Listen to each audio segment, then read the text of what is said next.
today's video we're gonna embark on a journey to find abandoned places all around Uruguay, and I'm gonna take you with me. What the heck? Hundreds of old rusty cars. I'm just super impressed right now. We're gonna start off at the Iglesia del Piria, which was built in 1917 by Francisco Piria.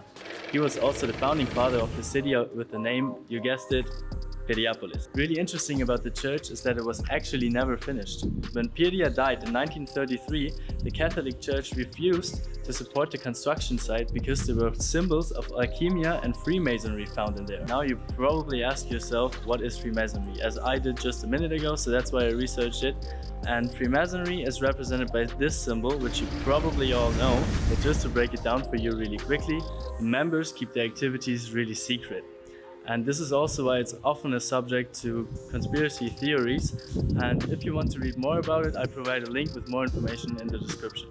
Let's quickly head outside of the church because there's another interesting thing that I would like to show you. The building was designed that during the equinox of spring, a ray of sunlight would pass through the tower's 8 petal rows, which is this one right here. The equinox of spring, just to explain quickly, is the time of the year where day and night have the exact same amount of time. They're both 12 hours long, and that is why on this day the sun rises in the eastern direction and the church faces the eastern direction. So this ray of sunlight passing through the tower would illuminate the altar, and the altar would be located right there. Well, I think that's pretty cool, but let's talk about today, because the church is already abandoned for 89 years right now, and there's literally nothing happening. I think a few homeless people live here though, and the church is increasingly in danger of falling, so be careful. In general, this place is super fascinating. I would totally recommend it. So if you're in the area and interested in abandoned places, definitely check out the Iglesia del Piria here in Piriapolis. You won't be disappointed.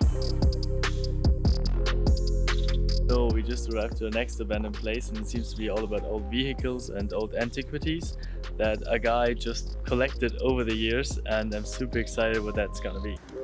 This is a machine gun that looks like it's from the Second World War, like literally. And what else do we have? We have a gas mask. We have a grenade. Also, we just found a bottle of morphine, and there's still something inside. What the fuck? The man that's showing us around brought us here into an old bar, and it's not exactly abandoned but recreated with all sorts of things from back in the day. They literally have everything you could ever imagine, from old instruments to drinks to bottles to playing cards to vehicles like this one here. I'm just super impressed right now.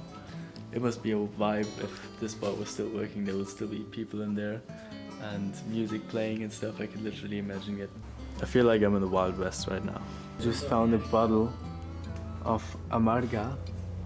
This bottle is 132 years old. What the fuck? This one looks still good in comparison of the other ones. This is a fortune they store here, so they better make sure that nothing gets destroyed.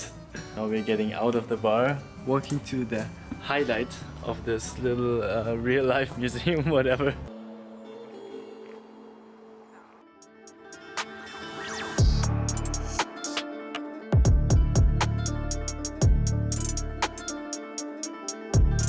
Yup, I was also super surprised when I just saw it at the side of the road, and we decided to stop, and it turns out to be a whole museum of hundreds of old rusty cars.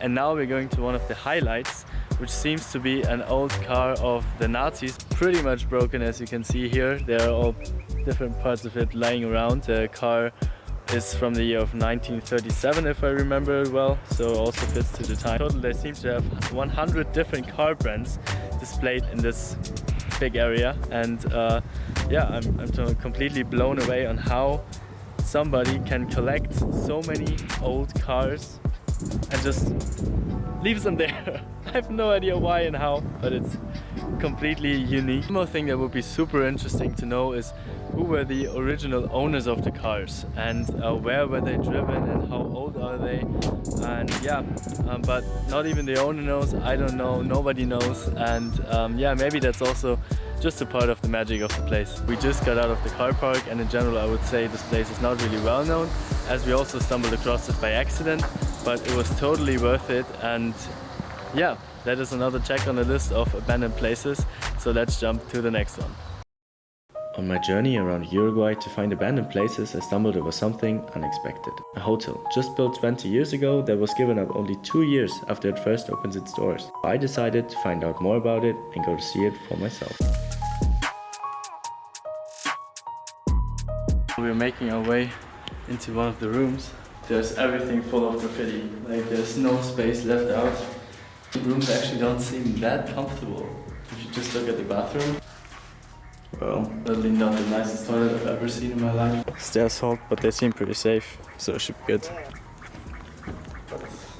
Those definitely seem more comfortable and more luxurious. There's more light, it's bigger. In general, this hotel seems to have hosted some famous people that were part of the show business back in the day. There were a lot of parties hosted down at the pool.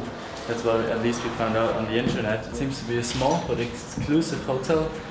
Not for the highest class, because this literally doesn't look like it, even if I imagine it to be super new. And now I just entered the main hall, and there are quite a few floors broken through, as you can see here already.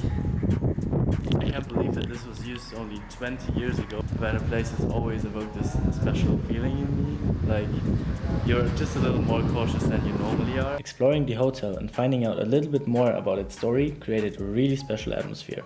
If you are in the Maldonado district, you should definitely consider to go and see it for yourself. Visiting these 3 unique abandoned places around Uruguay was amazing. I got to see sites that were far away from the main tourist attractions, and that offered me a different perspective on the country and what it has to offer. It's always worth stepping away from the main path and taking a closer look of what's aside. These are the moments I learn the most and make the most memorable experiences. With that said, thank you for watching, subscribe if you want to see more videos of my travels in the future, and click on the like button to support me on my journey.